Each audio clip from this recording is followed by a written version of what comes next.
Hi hello Grihalakshmi viewers. ഇന്ന് ക്യൂറിയർ കൺസേൺസിൽ നമ്മൾ സംസാരിക്കുന്ന വിഷയം IVF-നെ കുറിച്ച് സ്ത്രീകൾ അറിഞ്ഞിരിക്കേണ്ടത് എന്തെല്ലാം എന്നതാണ്.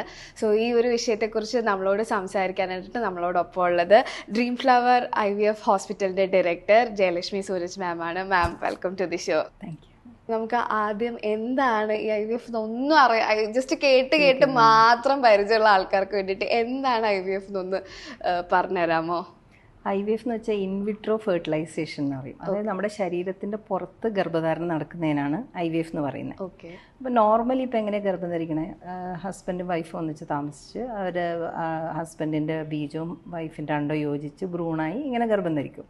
ഇത് പറ്റാത്ത ചില സാഹചര്യങ്ങളുണ്ട്. കാരണം ചിലപ്പോൾ ഈ ഹസ്ബൻഡിൻ്റെ കൗണ്ട് വല്ലാതെ കുറവുള്ള ആൾക്കാർ, അല്ലെങ്കിൽ ഭാര്യേൻ്റെ ഫലോപ്പിൻ ട്യൂബ് ബ്ലോക്ക് ഉള്ളവർ, അല്ലെങ്കിൽ എന്തെങ്കിലും സിസ്റ്റ് ഉള്ളവർ, പിന്നെ കൗണ്ട് കുറവുള്ളവർ, എഗ്ഗ് കുറവുള്ളവർ, അങ്ങനെ പല കാരണങ്ങൾ കൊണ്ട് ഈ നോർമൽ രീതിയിൽ ഗർഭം ധരിക്കാൻ പറ്റാത്ത ആൾക്കാരുണ്ടാവും.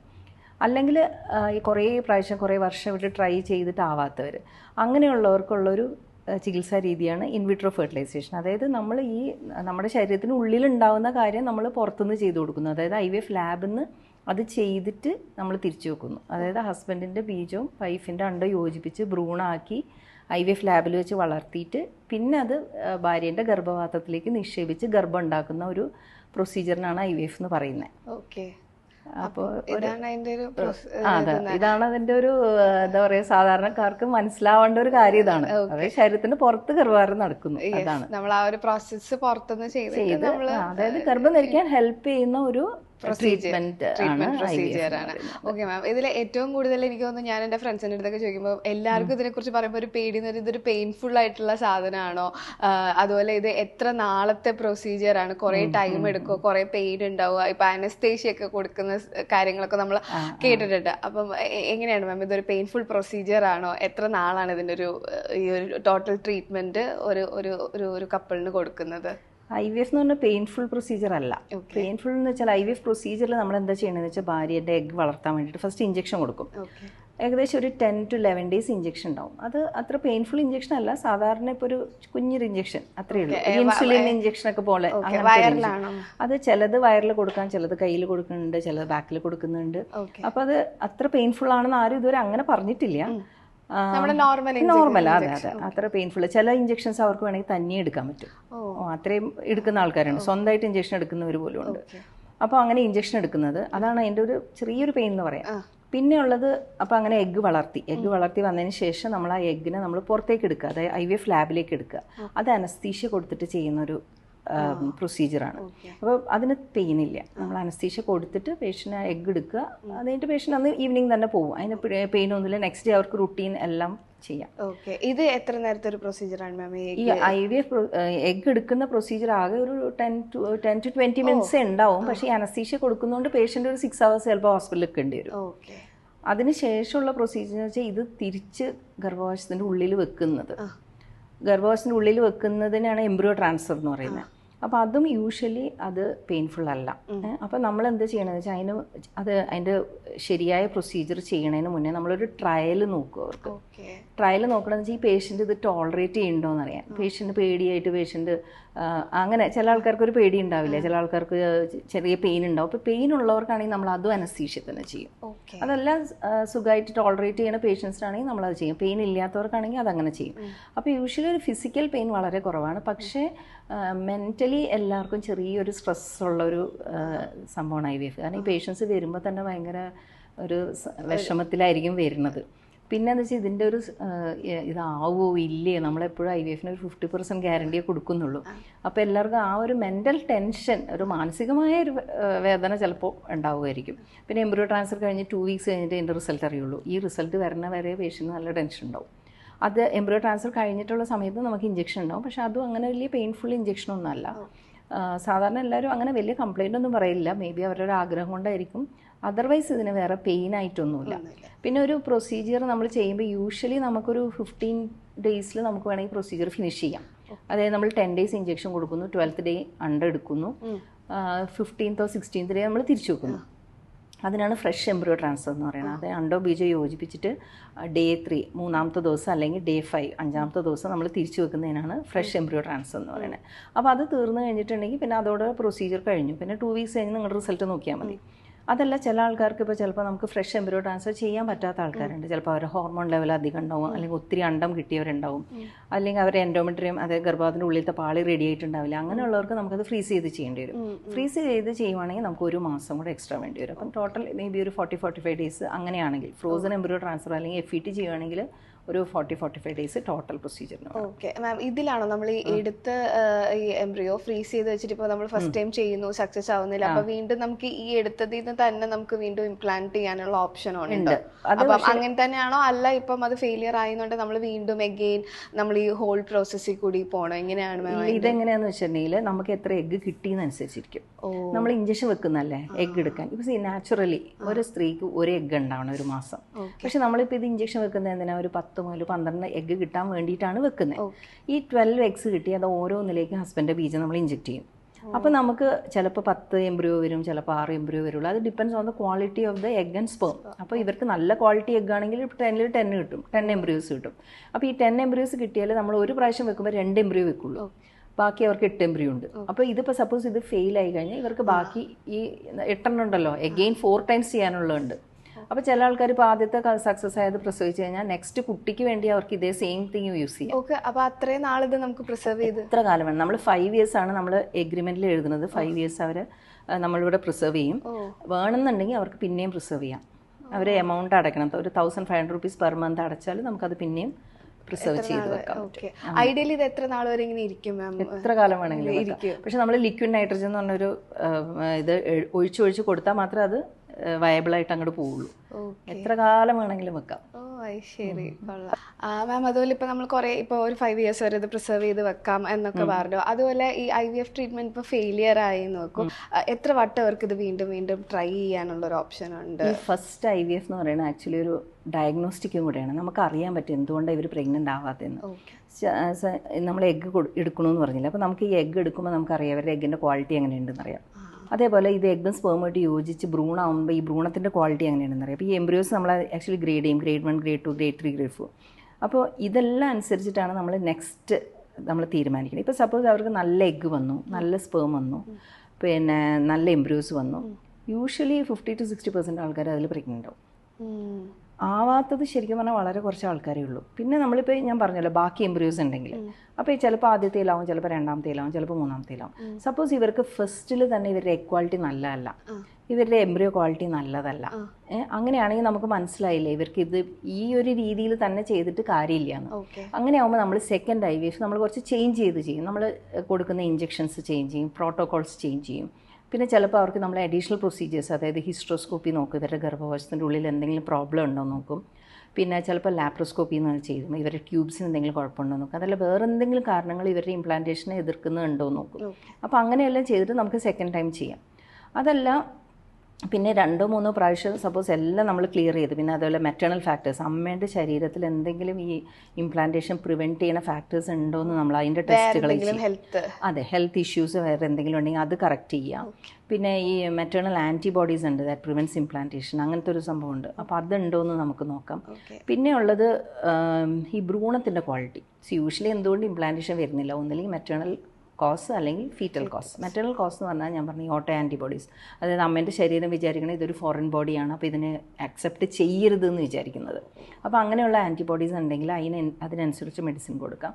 സെക്കൻഡ് തിങ് ഈസ് നമ്മൾ എംബ്രിയോസിൻ്റെ ക്വാളിറ്റി. എംബ്രിയോസിൻ്റെ ക്വാളിറ്റി എന്ന് പറയുമ്പോൾ ബേസിക്കലി അവരുടെ ക്രോമസോംസ് എല്ലാം കറക്റ്റ് നമ്പർ, ക്വാളിറ്റി, ക്വാണ്ടിറ്റിയിൽ ഉണ്ടാവണം. എന്നാൽ മാത്രമേ ഒരു യൂപ്ലോയിഡ് എംബ്രിയോ, അതായത് ഹെൽത്തി ആയിട്ടുള്ള ഒരു എംബ്രിയോ, ജനറ്റിക്കലി നോർമൽ ആയിട്ടുള്ള എംബ്രിയോ എന്ന് പറയും, അതുണ്ടെങ്കിൽ മാത്രമേ പിടിക്കുകയുള്ളൂ. അപ്പോൾ സപ്പോസ് ഇവർക്ക് അന്യൂപ്ലോയിഡ് എംബ്രിയോസ് ആണ്, അതായത് ജനറ്റിക്കലി അബ്നോർമൽ ആയിട്ടുള്ള എംബ്രിയോസ് വരണമെങ്കിൽ ഇതുപോലെ ഇംപ്ലാന്റേഷൻ കുറയും. അപ്പോൾ അതിന് നമുക്ക് ഈ പറഞ്ഞ PGT എന്ന് പറഞ്ഞൊരു ടെസ്റ്റ് ഉണ്ട്, നമുക്ക് യൂപ്ലോയിഡ് എംബ്രിയോസ് കണ്ടുപിടിക്കാനുള്ളത്. സോ നമ്മളിപ്പോൾ ഒരു IVF ഫെയിലായി നെക്സ്റ്റ് IVF ചെയ്യുമ്പോൾ നമ്മളിതെല്ലാം കറക്റ്റ് ചെയ്തിട്ട് വേണം നെക്സ്റ്റ് ചെയ്യാൻ. അല്ല നമ്മൾ വെറുതെ അതേപോലെ തന്നെ ചെയ്തിട്ടിരുന്നാൽ ചിലപ്പോൾ നമുക്ക് പിന്നെ നമ്മൾ ഫെയിലിയേഴ്സ് വരും. അപ്പോൾ കറക്റ്റ് ചെയ്തിട്ട് ചെയ്യുവാണെങ്കിൽ നമുക്കൊരു മാക്സിമം 3-4 പ്രഗ്നൻസി വരും, എന്തായാലും പ്രഗ്നൻസി വരും. പിന്നെ അതേപോലെ ഉണ്ട്, ഇപ്പോൾ ഏജ് കൂടിയ ലേഡീസിന് നമുക്ക് എന്താ പറയുക, അവരുടെ എഗ്ഗിൻ്റെ ക്വാളിറ്റി എന്തായാലും മോശമായിരിക്കും. അപ്പോൾ അങ്ങനെ ആകുമ്പോൾ അവർക്ക് may be they will have to go for donor eggs. പിന്നെ ഇപ്പോൾ യൂട്രസ് അത്ര ഡാമേജ്ഡ് ആയിട്ടുള്ള യൂട്രസ് ആണ്, അല്ലെങ്കിൽ മൾട്ടിപ്പിൾ IVF ഫെയിലിയേഴ്സ് വന്നു, അല്ലെങ്കിൽ മൾട്ടിപ്പിൾ സർജറീസ് കഴിഞ്ഞ യൂട്രസ് ആണ്, അങ്ങനെയൊക്കെ ആണെങ്കിൽ അവർ മേ ബി അവർക്ക് സറോഗസിക്ക് പോകേണ്ടി വരും. ഇപ്പം മാം ഡോണർ എക്സ് പറഞ്ഞു, ഏതൊരു പോയിന്റിലാണ് നമ്മൾ ഡോണർ എക്സ് യൂസ് ചെയ്യാം എന്നുള്ള സാധനം മാം സജസ്റ്റ് ചെയ്യുന്നത്? യൂഷ്വലി നമ്മൾ ഏജ് വെച്ചിട്ടാണ് പറയാം. ഏജ് ഇപ്പോൾ ലേഡീൻ്റെ ഏജ് 42-ൻ്റെ മേലെയാണെങ്കിൽ നമ്മൾ ഡോണർ എഗ് അവർക്ക് സജസ്റ്റ് ചെയ്യും. കാരണം അപ്പോൾ അവരുടെ എഗ്ഗ് നമ്പർ വല്ലാണ്ട് കുറഞ്ഞിട്ടുണ്ടാവും, ക്വാളിറ്റിയും കുറഞ്ഞിട്ടുണ്ടാവും. അപ്പോൾ യൂഷ്വലി അവരോട് നമ്മൾ പറയും ഓൺ എഗ്സ് വെച്ച് ചെയ്യുവാണെങ്കിൽ നിങ്ങൾക്ക് less than 5% chance of pregnancy ഉള്ളൂ, അപ്പോൾ നിങ്ങൾ ഡോണർ എഗ്സിന് പോകുന്നതാണ് നല്ലത്. പിന്നെ നമ്മൾ പറയുന്നത് ഇപ്പോൾ സപ്പോസ് പ്രിമച്ചുർ ഓവേറിയൻ ഫെയിലിയർ എന്ന് പറഞ്ഞൊരു കണ്ടീഷൻ ഉണ്ട്. അത് ചെറിയ വയസ്സിൽ തന്നെ ഇവർക്ക് മെൻസസ് നിന്ന് പോവുക എന്നുള്ളത്. അപ്പോൾ അതായത് അവരുടെ ഓവറീസിലെ എഗ് എക്സോസ്റ്റഡ് ആയി തീർന്നു പോയി, അപ്പോൾ അവർക്ക് പീരീഡ്സ് വരുന്നില്ല. അങ്ങനെ ഒരു കണ്ടീഷനിൽ നമ്മൾ അവർക്ക് ഡോണർ എഗ് പറയും. അപ്പോൾ യൂഷ്വലി ഏജ് വൈസ് വെച്ച് മാത്രമേ പറയുള്ളൂ. മാം അതുപോലെ ഈ IVF പിന്നെ ആൾക്കാർക്കുള്ള ഡൗട്ടിന് IVF ചെയ്ത് കഴിയുമ്പോൾ ഇപ്പം ട്രിപ്ലെറ്റ്സ് അല്ലെങ്കിൽ ട്വിൻസ് അങ്ങനെ വരെ അതെന്തുകൊണ്ടായിരിക്കും അതിൻ്റെ സാധ്യതകൾ കൂടുതലാണ് എന്ന് പറയപ്പെടുന്നത്? അത് IVF നമ്മളെപ്പോഴും 2 എംബ്രിയോസ് ആണ് വെക്കുന്നത്. എന്തിനാണ് 2 എംബ്രിയോസ് വെക്കുന്നത്? നമുക്കൊരു ഇംപ്ലാന്റേഷൻ കൂട്ടാണ്. നമുക്ക് എല്ലാവർക്കും അറിയാമല്ലോ ഇവർ ഇത്ര പൈസ ചിലവാക്കിയിട്ട് വരുന്നതാണ്, അപ്പോൾ അവർക്ക് കൂടുതൽ സക്സസ് വേണം. അപ്പോൾ നമ്മൾ 2 എംബ്രിയോസ് തന്നെ എല്ലാവർക്കും വെക്കുക. അപ്പോൾ ഈ 2 എംബ്രിയോസ് വെച്ചാലും സിംഗിളേ കിട്ടാറുള്ളൂ സാധാരണ. പക്ഷേ 50% ആൾക്കാർക്ക് ട്വിൻസ് വരും. ചിലപ്പോൾ ഈ 2 ഒന്ന് ചിലപ്പോൾ ഡിവൈഡ് ചെയ്ത് വളരെ റെയറായിട്ട് ട്രിപ്ലെറ്റ്സ് വരാം. അപ്പോൾ യൂഷ്വലി ഒരു IVF പ്രൊസീജിയർ കഴിഞ്ഞാൽ നമുക്ക് 50% ആണ് പ്രഗ്നൻസി റേറ്റ്. അതായത് 50% എന്ന് വെച്ചാൽ പകുതി ആൾക്കാർ പ്രഗ്നൻ്റ് ആവില്ല, പകുതി ആൾക്കാർ പ്രഗ്നൻ്റ് ആവും. ഈ പ്രഗ്നൻ്റ് ആവുന്നതിൽ 50% ട്വിൻസ് ആവാം. മനസ്സിലായോ? അപ്പോൾ എപ്പോഴും ഡെഫിനറ്റ്ലി ചാൻസ് കൂടുതലാണ്. പിന്നെ ചില കണ്ടീഷൻസ് ഉണ്ട്. നമ്മൾ പേഷ്യൻറ്റ് ചിലപ്പോൾ മെഡിക്കൽ കണ്ടീഷൻ ഉണ്ടാവും, അവർക്കൊരു ട്വിൻസിനെ കണ്ട് പോകാനുള്ള ശക്തി അവരുടെ ശരീരത്തിന് ഇല്ല. അപ്പോൾ അങ്ങനത്തെ സിറ്റുവേഷനിൽ നമ്മൾ സിംഗിൾ എംബ്രിയോ ട്രാൻസ്ഫർ ചെയ്യുള്ളൂ. പിന്നെ ചില പേഷ്യൻസ് തന്നെ പറയും ഞങ്ങൾക്ക് സിംഗിൾ മതി, ട്വിൻസ് വേണ്ടാന്ന്. അപ്പോൾ അങ്ങനെ കേസിൽ നമ്മൾ സിംഗിളേ ട്രാൻസ്ഫർ ചെയ്യുള്ളൂ. പക്ഷേ സിംഗിൾ ട്രാൻസ്ഫർ ചെയ്താലുള്ള പ്രോബ്ലം എന്ന് വെച്ചാൽ അവർക്ക് ജനറലി കുറച്ചൊരു ഇംപ്ലാന്റേഷൻ കുറവാകാം. പക്ഷേ ഇപ്പോൾ സപ്പോസ് ഇവർക്കൊരു 10 എംബ്രിയോ ഇവിടെ ഉണ്ടെങ്കിൽ ഇതിനകത്ത് ഈ 10 ഏതാ നല്ലതെന്ന് നമുക്ക് അറിയില്ലല്ലോ. അപ്പോൾ ഇവർ ഓരോ പ്രാവശ്യവും ഇവർ വന്ന് ഈ മരുന്നെല്ലാം എടുത്തിട്ട് പിന്നെ ട്രാൻസ്ഫർ ചെയ്യാന്നുള്ളൊരു പ്രൊസീജിയർ സിംഗിളായിട്ട് തന്നെ ചെയ്യണം. മനസ്സിലായില്ലേ? അപ്പോൾ ഏതിനാ അവർക്ക് കിട്ടുന്നതെന്ന് പറയാൻ പറ്റില്ല. മനസ്സിലായി. ഓക്കെ. അതുപോലെ ഇപ്പോൾ നമ്മളിത് ചെയ്യുന്ന സമയത്ത് IVF പ്രൊസീജിയറിൽ കൂടി പൊയ്ക്കൊണ്ടിരിക്കുമ്പോൾ എന്തൊക്കെയാണ് എക്സസൈസ് ആയിട്ടും ഡയറ്റ് അങ്ങനത്തെ കാര്യങ്ങൾ ഹെൽത്ത് വൈസ് എന്തൊക്കെ പ്രിപ്പറേഷൻസ് ആണ് പറഞ്ഞു കൊടുക്കുന്നത്? അതുപോലെ ചെയ്യുന്നതിന് മുന്നേ എത്ര നാൾ മുമ്പ് നമ്മൾ ഇതിനു വേണ്ടി ഒരുങ്ങണം? അത് മെന്റലി ഫിസിക്കലി ഒക്കെ എങ്ങനെയാണ് മാം ഇതിൻ്റെ ഒരു പ്രിപ്പറേഷൻ ടൈം പീരീഡ്? ഇത് ഞാൻ പറഞ്ഞല്ലോ, IVF എന്ന് പറഞ്ഞാൽ കുറച്ചൊരു ആങ്സൈറ്റി കൂടുതലുള്ള ഒരു സമയമായിരിക്കും എല്ലാവർക്കും. അപ്പോൾ ബേസിക്കലി നമ്മൾ ഒരു സ്ട്രെസ്സ് കുറയ്ക്കുക എന്നുള്ളതാണ്. സ്ട്രെസ്സ് കുറയ്ക്കുക എന്ന് വെച്ചാൽ ഫസ്റ്റ് നമ്മൾ അവരോട് സംസാരിച്ചിട്ട് തന്നെ സ്ട്രെസ്സ് കുറയും. പിന്നെ ഇവിടെ സ്റ്റാഫ് ആണെങ്കിലും എല്ലാവരോടും വളരെ സ്നേഹമായിട്ട് ഇതായിട്ടും അവരുടെ സൗകര്യത്തിനനുസരിച്ച് നമ്മൾ ചെയ്തു കൊടുക്കും. അവരുടെ ഇപ്പോൾ അവർ ജോലീൻ്റെ ഇടയ്ക്ക് ഓടി വരുവാണെങ്കിലെല്ലാം നമ്മൾ അതിനനുസരിച്ചിട്ട് അവർക്ക് ചെയ്തു കൊടുക്കുക. പിന്നെ അവരുടെ ലൈഫ് സ്റ്റൈൽ കുറച്ച് മോഡിഫൈ ചെയ്യാൻ പറയും. ബേസിക്കലി നമ്മൾ പറയുന്നത് ഈ ഫാസ്റ്റ് ഫുഡ് അവോയ്ഡ് ചെയ്യുക, പിന്നെ ഷുഗർസ്, ബേക്കറി ഐറ്റംസ്, പിന്നെ ഈ തംസപ്പ്, പെപ്സി, കൊക്കോള അങ്ങനത്തെ എയറേറ്റഡ് ഡ്രിങ്ക്സ്, റെഡ് മീറ്റ് ഇതെല്ലാം അവോയ്ഡ് ചെയ്യാൻ പറയും. പിന്നെ നല്ല ഭക്ഷണങ്ങൾ കഴിക്കുക. നല്ല ഭക്ഷണം വെച്ചാൽ പ്രോട്ടീനുള്ള ഭക്ഷണങ്ങളാണ് ബേസിക്കലി നമ്മൾ ഉദ്ദേശിക്കുന്നത്. അതായത് മുട്ട, പിന്നെ ഇലക്കറികൾ, പിന്നെ നട്ട്സ്, അതെല്ലാം കഴിക്കാനായിട്ട് പറയും. അപ്പോൾ ഒരു high protein low carb diet, അരിയാഹാരം കുറയ്ക്കുക, പ്രോട്ടീൻ കൂടുതലുള്ള ഭക്ഷണം കഴിക്കുക, അതാണ് നമ്മൾ അവരോട് പറയുക. പിന്നെ ധാരാളം വെള്ളം കുടിക്കുക. പിന്നെ ഏറ്റവും important thing is exercise. Exercise ഒരു 45 മിനിറ്റ്സ് 1 അവർ വരെ ഇവരോട് എക്സസൈസ് എന്തായാലും എക്സസൈസ് ജസ്റ്റ് വാക്കിംഗ് ആവാം, ജോഗിങ് ആവാം, സ്വിമ്മിങ് ആവാം, ഷട്ടിൽ ആവാം, സുംബ ആവാം, ഡാൻസ് ആവാം, ട്രെഡ്മിൽ ആവാം, എന്തായാലും. പക്ഷെ ഒരു 45 മിനിറ്റ്സ് മുതൽ 1 അവർ വരെ അവർ ചെയ്യണം. അത് ഭയങ്കര ഇമ്പോർട്ടൻ്റ് ആണ്. ഇതിന് മുന്നേ ഇപ്പൊ നമ്മൾ ഈ ഒരു ട്രീറ്റ്മെന്റ് പൊക്കോണ്ടിരിക്കുന്ന സമയത്ത് നമുക്ക് ഈ എക്സസൈസ് ചെയ്യാം. എക്സസൈസ് യൂഷ്വലി നമ്മൾ എംബ്രിയോ ട്രാൻസ്ഫർ ആവണ വരെ നിങ്ങൾക്ക് എക്സസൈസ് ചെയ്യാം. പിന്നെ ഉറങ്ങണം അവർ നല്ലോണം, പിന്നെ ഹാബിറ്റ്സ്, ആൽക്കഹോൾ, സ്മോക്കിംഗ്, ഡ്രഗ്സ്, അതൊന്നും തീരെ തന്നെ രണ്ടുപേർക്കും പാടില്ല. രണ്ടുപേർക്കും ഒരു തരത്തിലും പാടില്ല. സോഷ്യൽ ഡ്രിങ്കിങ്ങും പറ്റില്ല, ഒന്നും പറ്റില്ല. ഇതൊക്കെയാണ് ഹെൽത്ത് വൈസ് ശ്രദ്ധിക്കേണ്ടത്. ഇപ്പൊ ഈ ഫെയിലിയർ ആയി കഴിയുമ്പോൾ ഇവർക്കൊരു മെന്റൽ ട്രോമ, സ്ട്രെസ് ഒക്കെ വരാറുണ്ടല്ലോ മാം. അപ്പൊ അത് എങ്ങനെയാണ് മാം? അത് അവര് നമ്മളില്ലേ ഇത് പ്രൊസീജിയറിന് മുന്നേ തന്നെ അവരോട് നമ്മൾ പറഞ്ഞ് മനസ്സിലാക്കും. നിങ്ങൾ ഇത്ര എക്സ്പെക്ട് ചെയ്യാൻ പാടില്ല, അല്ല നിങ്ങൾ ഇതിപ്പോൾ ചെയ്തു എന്ന് വെച്ചിട്ട് ഇപ്പം നിങ്ങൾക്ക് ഇപ്പോൾ ഓവസ്റ്റി കിട്ടണം എന്നല്ല, നിങ്ങൾക്ക് 50% ചാൻസേ ഉള്ളൂ. നമ്മൾ അവരെ ശരിക്കും മനസ്സിലാക്കും, അതിൻ്റെ കാരണങ്ങൾ പറഞ്ഞു കൊടുക്കും. Even immediately after the procedure നമ്മൾ പറയും ഇവരുടെ ഇക്വാളിറ്റി എങ്ങനെ ഉണ്ടായിരുന്നു, എല്ലാ കാര്യവും നമ്മൾ പറഞ്ഞു കൊടുക്കും. അപ്പോൾ പറഞ്ഞു കൊടുക്കുമ്പോൾ അവർ മെൻ്റലി കുറച്ച് പ്രിപ്പയർഡ് ആയിരിക്കും. ഓക്കെ. ഇത് കഴിയുമ്പോൾ അവർ പറയും നമുക്ക് ഇനി അടുത്ത പ്രൊസീജിയർ നമുക്ക് തന്നെ പോവാന്ന് പറയും. അവർക്കറിയാമല്ലോ എന്തൊക്കെ ചെയ്യണമെന്ന് നമ്മൾ നേരത്തെ പറഞ്ഞു കൊടുക്കും. അവർക്ക് ഇപ്പോൾ ഇങ്ങനെ ഒരു പ്രോബ്ലം ഉണ്ട്, അപ്പോൾ അങ്ങനെ ആയാൽ നമുക്ക് അടുത്തത് ചെയ്യാം. ഞങ്ങളിപ്പോൾ ഒരു സാധാരണ പോലെ ചെയ്ത് നോക്കുന്നത്, സപ്പോസ് ഇതിലായിട്ടില്ലെങ്കിൽ നമുക്ക് നെക്സ്റ്റ് സ്റ്റെപ്പിലേക്ക് പോകണം, അതൊന്ന് പറഞ്ഞു കൊടുക്കും. ഓക്കെ. അതുപോലെ ഇപ്പം ഈ കൺസീവ് ആവാത്തവർക്ക് IVF അല്ലാതെ വേറെ എന്തൊക്കെയാണ് മാം നമുക്ക് ട്രീറ്റ്മെന്റ് ആയിട്ട് പറയുന്നത്? യൂഷ്വലി നമ്മൾ IVF-ലേക്ക് എത്തുമ്പോഴത്തേക്കും ബാക്കി എല്ലാം ട്രൈ ചെയ്തതിന് ശേഷമേ നമ്മൾ IVF എത്തുള്ളൂ. അപ്പോൾ അത് സാധാരണ രീതിയിൽ ഗർഭം ധരിക്കാൻ പറ്റാത്ത ഒരാൾക്ക് മാത്രമേ നമ്മൾ IVF പറയുള്ളൂ. അല്ലാതെ നോർമലി ഗർഭം ധരിക്കുന്നവർക്ക് ആർക്കും നമ്മൾ IVF പറയൂല. മനസ്സിലായില്ലേ? അപ്പോൾ സാധാരണ ട്രീറ്റ്മെന്റ്സ് എല്ലാം ചെയ്ത് അതെല്ലാം IUI ചെയ്യും അവർക്ക്. പിന്നെ ടൈംഡ് ഇന്റർകോഴ്സ്, അവർക്ക് എപ്പോഴാണ് ഓവുലേഷൻ ഉണ്ടാവുന്നതെന്നുള്ള ടൈം പറഞ്ഞു കൊടുക്കും. ഇതെല്ലാം പറഞ്ഞ് ആവാത്തവർ ചിലപ്പോൾ ലാപ്രോസ്കോപ്പി ചെയ്ത് കഴിഞ്ഞിട്ടുണ്ടാവും. ലാപ്രോസ്കോപ്പിയിലെല്ലാം ടെസ്റ്റുകൾ നോക്കി ഇവർ പ്രഗ്നൻസിക്ക് വേറെ കുഴപ്പമില്ലാന്ന് കണ്ടു, എന്നിട്ട് ഇവർ പ്രഗ്നന്റ് ആവുന്നില്ല എന്ന് പറഞ്ഞാൽ നമ്മൾ പറയുള്ളൂ. ഇതൊക്കെ കഴിഞ്ഞിട്ടാണ് നമ്മൾ IVF എന്നുള്ളൊരു പ്രൊസീജിയറിലേക്ക് വരുന്നത്. അപ്പോൾ IVF ഫെയിൽ ആയി കഴിഞ്ഞാൽ IVF പിന്നെ എങ്ങനെ കുറച്ചും കൂടെ വേറെ രീതിയിൽ ചെയ്യാന്നുള്ളതാണ്. ഞാൻ പറഞ്ഞില്ല നേരത്തെ പ്രൊസീജിയർ. ഇപ്പോഴത്തെ സ്ഥിതിയിൽ ഏറ്റവും ഒരു ഗ്യാരണ്ടി കൊടുക്കാവുന്ന ഒരു ട്രീറ്റ്മെന്റ് സക്സസ് റേറ്റ് വെച്ച്, എസ്പെഷ്യലി പ്രഗ്നന്റ് ആവാത്തവർക്ക് കേട്ടോ, അല്ലാതെ ആവുന്നവർക്കല്ല. നോർമലി ആവുന്നവർ എല്ലാവർക്കും നമ്മൾ IVF പറയുന്നില്ലല്ലോ. അത് ഇൻഡിക്കേഷൻ ഉള്ളവർക്ക് മാത്രമേ IVF പറയുള്ളൂ. അപ്പോൾ ഇൻഡിക്കേറ്റഡ് ആയിട്ടുള്ളവർക്ക് എന്തായാലും IVF തന്നെ വേണ്ടി വരും. പിന്നെ ചില കണ്ടീഷൻസ് IVF കൊണ്ട് ക്യൂർ ആവും. അതായത് നമ്മൾ IVF ചെയ്ത് കഴിയുമ്പോൾ അവർക്ക് അതുകൊണ്ട് മാറും, എസ്പെഷ്യലി എൻഡോമെട്രിയോസിസ് എന്ന് പറഞ്ഞൊരു അസുഖം. മാം എൻ്റെ അടുത്ത ക്വസ്റ്റൻ അതായിരുന്നു, IVF-ൽ ഇപ്പോൾ നമ്മൾ ഒരു ട്രീറ്റ്മെന്റ് ചെയ്തു നോർമലി കൺസീവ് ആയി, സോ അടുത്ത പ്രഗ്നൻസി നോർമൽ ആവാൻ സാധ്യതയുണ്ടോ എന്നുള്ളത്. ഈ കണ്ടീഷനിൽ ഏത് എൻഡോമെട്രിയോസിനാണ് IVF ചെയ്ത് കഴിഞ്ഞാൽ ആ ഡിസീസ് തന്നെ അവർക്ക് ക്യൂർ ആവും. പിന്നെ അവർക്ക് നെക്സ്റ്റ് കുട്ടികൾ സ്വന്തമായിട്ട് തന്നെ ഉണ്ടാവും. അപ്പോൾ അതൊരു പിന്നെ ഉള്ളത് ചില പേഷ്യൻസ് അവരുടെ മാനസികമായി അവർ ഭയങ്കര ഹാപ്പി ആവുമല്ലോ കുട്ടി വരുമ്പോൾ. അപ്പോൾ ആ സ്ട്രെസ് എല്ലാം പോയി കഴിയുമ്പോഴത്തേക്കും ചിലപ്പോൾ രണ്ടാമതാവും. അപ്പോൾ അങ്ങനെയും ഉണ്ടാവലുണ്ട്. പക്ഷേ ചില കണ്ടീഷനിൽ ഇപ്പോൾ തീരെ ബീജം ഇല്ലാത്തവരെ സുസ്പെർമിക് ആയിട്ടുള്ള ആൾക്കാർക്ക് അതെന്തായാലും പറ്റില്ല. ഫുള്ളി ട്യൂബ് ബ്ലോക്ക് ഉള്ളവർക്ക് സെക്കൻഡ് ടൈം വേണമെങ്കിൽ IVF തന്നെ വേണ്ടി വരും. പക്ഷെ അല്ലാതെ എസ്പെഷ്യലി എൻഡോമെട്രിയോസിസ് എന്ന കണ്ടീഷനിലാണ് IVF ചെയ്ത് കഴിഞ്ഞാൽ നെക്സ്റ്റ് അവർക്ക് നോർമലി കൺസീവ് ചെയ്യാൻ പറ്റും. ഓക്കെ. അതുപോലെ ഇത് നമ്മുടെ ഒരു വിമൻ സൈഡ് ഒന്ന് ചോദിക്കുകയാണ് മാം, ഒരു സ്ത്രീക്ക് കറക്റ്റായിട്ട് മറ്റേ പ്രഗ്നന്റ് ആവാനായിട്ട് ഒരു ഏജ് ഒരു ടൈം പീരീഡ് ഉണ്ടോ മാം? അങ്ങനെ സാധാരണ ഇപ്പോൾ ചോദിക്കില്ലേ ഏത് ഏജിലാണ് ഏറ്റവും apt good for to conceive or get pregnant എന്ന് ചോദിച്ചാൽ മാം എന്താ അത് അങ്ങനെ ഒരു ഏജ് ഉണ്ടോ? അങ്ങനെ ഒരു ഏജ് ഡെഫിനറ്റ്ലി ഉണ്ട്. അത് സ്ത്രീകൾക്ക് എന്ന് വെച്ചാൽ നമ്മൾക്ക് എങ്ങനെ പ്രഗ്നന്റ് ആവണേ, നമ്മുടെ എഗ് കൊണ്ടാണ് പ്രഗ്നന്റ് ആവണേ. ഈ എഗ് എന്ന് പറഞ്ഞാൽ നമ്മൾ ജനിക്കണതിന് മുന്നേ നമ്മുടെ ഉള്ളിൽ വെച്ചിട്ട് ദൈവം നമ്മളെ വിടണേ. പിന്നെ നമുക്കത് ഉണ്ടാക്കാൻ പറ്റില്ല. അപ്പോൾ സ്ത്രീയും പുരുഷനും തമ്മിലുള്ള വലിയൊരു വ്യത്യാസം എന്ന് വെച്ചാൽ പുരുഷന്മാർക്ക് ബീജം ഒരു വയസ്സായാലും അവർക്ക് ഉണ്ടാക്കാൻ പറ്റും, പക്ഷേ സ്ത്രീകൾക്ക് ഉണ്ടാക്കാൻ പറ്റില്ല. അപ്പോൾ ഈ എഗ്ഗിൻ്റെ നമ്പർ കണ്ടിന്യൂസ്ലി കുറഞ്ഞു വരും. 35 ആകുമ്പോൾ നല്ലോണം കുറയും, 40-41 തീരും. അതുകൊണ്ട് ഏജ് കൂടുന്തോറും ഇവരുടെ ഫെർട്ടിലിറ്റി കുറഞ്ഞു വരിക, നമ്പർ ഓഫ് എഗ്സ് കുറഞ്ഞു വരിക.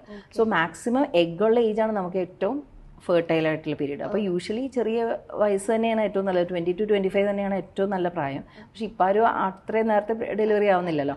സോ 25 to 30 അതാണ് best time to become pregnant. ഇപ്പോഴത്തെ ഒരു കുട്ടികൾ പഠിക്കുന്നതും അതെല്ലാം വെച്ചിട്ട് 25 to 30 ആണ് ഏറ്റവും നല്ല time to become pregnant. After 30 തന്നെ ശരിക്കും പറഞ്ഞാൽ എഗ്ഗിൻ്റെ ക്വാളിറ്റി കുറഞ്ഞു വരും. 35 കുറച്ചും കൂടെ ബുദ്ധിമുട്ടാവും. അതുകൊണ്ടാണ് നമ്മൾ എഗ്ഗ് ഫ്രീസ് ചെയ്യണമെന്ന് പറയുന്നത്. നമ്മളിപ്പോൾ കരിയർ ഓറിയൻറ്റഡ് ആണ്, നമ്മുടെ പഠിത്തം കഴിഞ്ഞിട്ടില്ല, നമുക്കിപ്പോൾ ഒരു തരത്തിലും പ്രഗ്നൻ്റ് ആവാൻ പറ്റില്ല ഉള്ളവർ ഈ 25 to 30 ഇയേഴ്സിൽ അവരുടെ എഗ്ഗ് എടുത്ത് വെച്ചാൽ ഈവൻ അവർ 40 ഇയേഴ്സ് ആകുമ്പോൾ അവർ സെറ്റിൽ ആയാലും അവർക്ക് ഈ സെയിം എഗ്ഗ് യൂസ് ചെയ്യാം. അല്ലെങ്കിൽ അവർ 40 ഇയേഴ്സ് ആകുമ്പോഴത്തേക്കും അവരുടെ എഗ്ഗിൻ്റെ ക്വാളിറ്റി പോയില്ലേ, എഗ്ഗ് ഉണ്ടാവില്ല, പിന്നെ അവർക്ക് ഭയങ്കര ബുദ്ധിമുട്ടാണ് പ്രഗ്നൻ്റ് ആവാൻ. സോ അപ്പോൾ അത് ഇപ്പം എല്ലാവരും ചെയ്യുന്നുണ്ടല്ലോ. എഗ്ഗ് 25 to 30 ഇയേഴ്സിൻ്റെ ഇടയ്ക്ക് എഗ്ഗ് വന്നെടുത്തിട്ട് വെക്കുക. പിന്നെ അവർക്ക് സൗകര്യം പോലെ എപ്പോൾ വേണ്ടെന്ന് വെച്ചാൽ ചെയ്യാം. Okay ma'am. അതുപോലെ എത്ര വയസ്സ് വരെ നമുക്ക് പ്രിഫറബിളി IVF ചെയ്യാൻ പറ്റും? ഏതാണ് മാക്സിമം അതിൻ്റെ ഏജ് ലിമിറ്റ് എന്ന് പറയുന്നത്? ഇപ്പോഴത്തെ ഈ പുതിയ ART റെഗുലേഷൻ ആക്ട് അനുസരിച്ചിട്ട് സ്ത്രീകൾക്ക് 50 ഇയേഴ്സ്, പുരുഷന്മാർക്ക് 55 ഇയേഴ്സ്. പിന്നെ മറ്റേതാണെങ്കിൽ 21 ഇയേഴ്സ് സ്ത്രീകൾക്ക് താഴെ, 21 ഇയേഴ്സ് പുരുഷന്മാർക്ക് 23 ഇയേഴ്സ്.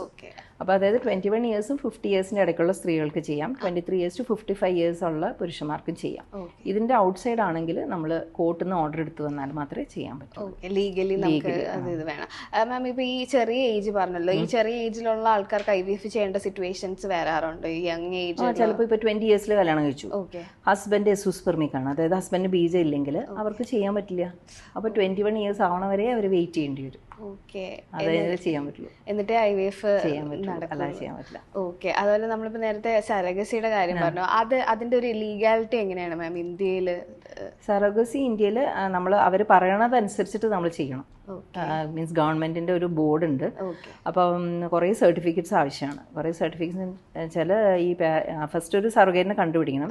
സറോഗേറ്റും അവർക്ക് ഹസ്ബൻഡ് ഉണ്ടാവണം, കുട്ടി ഉണ്ടാവണം. She should be less than 35 years. അതാണ് സറോഗേറ്റിൻ്റെ ഒരു ക്രൈറ്റീരിയ. അത് നമ്മുടെ ഫാമിലി ആകാം, ഫ്രണ്ട് മീൻസ് സിസ്റ്റേഴ്സ് ആവാം, അമ്മയാവാം, ഫ്രണ്ട് ആവാം. പക്ഷേ ആൾട്രൂയിസ്റ്റിക് ആയിരിക്കണം, കമേഴ്ഷ്യൽ അല്ല. ആൾട്രൂയിസ്റ്റ് മീൻസ് മാനുഷിക പരിഗണന മൂലം ഞാൻ നിങ്ങളെ സഹായിക്കാൻ വേണ്ടി ചെയ്യുന്നതാണ് എന്നുള്ള രീതിയിൽ മാത്രമേ, പൈസയ്ക്കായിട്ട് ചെയ്യാൻ പാടില്ല. ഇപ്പം നമ്മൾ മുന്നേ കണ്ടിട്ടില്ലേ ഫിലിം സ്റ്റാർസ് ഒക്കെ ചെയ്യുന്നത്, അതേപോലെ ചെയ്യാൻ പറ്റില്ല ഇനി. ഇപ്പം നമ്മൾ പിന്നെ ഒരു ഡെഫിനറ്റ് ഇൻഡിക്കേഷൻ ഉണ്ടാവണം. നമുക്ക് വെറുതെ ഒരു കുട്ടി വേണം നിങ്ങളൊരു സറോഗേറ്റ് ചെയ്ത് അങ്ങനെ പറ്റില്ല.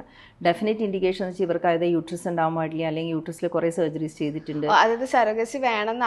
ആഗ്രഹിക്കുന്നവർക്ക് അതെ ഈ ഡെഫിനറ്റ് ഇൻഡിക്കേഷൻ ഉണ്ടാവും. അതൊന്ന് യൂട്രസ് ഉണ്ടാവാൻ പാടില്ല, യൂട്രസ് സർജറി വഴിയോ അല്ലെങ്കിൽ ജന്മന യൂട്രസ് ഇല്ലാത്തവർ, പിന്നെ കുറേ സർജറീസ് ചെയ്ത് യൂട്രസ് ഫുള്ളി ഡാമേജ് ആയവർ, പിന്നെ റിക്കറൻറ്റ് പ്രഗ്നൻസി ലോസസ്, എപ്പോൾ പ്രഗ്നൻ്റ് ആയാലും അത് അബോർഷനായി പോകുന്ന ആൾക്കാർ, പിന്നെ മൾട്ടിപ്പിൾ IVF ഫെയിലിയേഴ്സ്, പിന്നെ ഉള്ളത് any medical condition which does not allow the mother to carry a baby. അതായത് അമ്മയ്ക്ക് എന്തെങ്കിലും ജീവന ഹാനി ഉണ്ടാക്കുന്ന ഒരു മെഡിക്കൽ കണ്ടീഷൻ ഉണ്ടെങ്കിൽ അവർക്ക് സറോഗസി ചെയ്യാം. അപ്പോൾ ഇങ്ങനെയുള്ളൊരു കപ്പിൾ വന്നാൽ അവർക്ക് ഒരു സറോഗേറ്റ് ഉണ്ടെങ്കിൽ, ഞാൻ പറഞ്ഞല്ലോ സറോഗേറ്റിൻ്റെ ക്രൈറ്റീരിയ ഇതാണ്, ലെസ് ദാൻ 35 years, അവർക്ക് കുട്ടി ഉണ്ടാവണം, ഹസ്ബൻഡ് ഉണ്ടാവണം. പിന്നെ സറോഗേറ്റിന് ജീവിതത്തിൽ ഒരു പ്രാവശ്യം മാത്രമേ സറോഗസി ചെയ്യാൻ പറ്റുള്ളൂ. ഇത്രയെല്ലാം ആയിക്കഴിഞ്ഞാൽ പിന്നെ ഇവരുടെ സർട്ടിഫിക്കറ്റ്സ് എന്ന് വെച്ചാൽ ഒന്ന് ഈ സറോഗേറ്റ് പറയണം ഞാനിത് ആൾട്രൂയിസ്റ്റിക് ആണ് ചെയ്യുന്നത്, ഞാൻ പൈസയ്ക്ക് വേണ്ടിയല്ല ചെയ്യുന്നത്, ആൻഡ് ഈ കുട്ടീനെ ഞാൻ അങ്ങോട്ട് കൊടുക്കും എന്നുള്ള കാര്യം അവർ കോടതിയിൽ നിന്ന് എഴുതിയിട്ട് തരണം.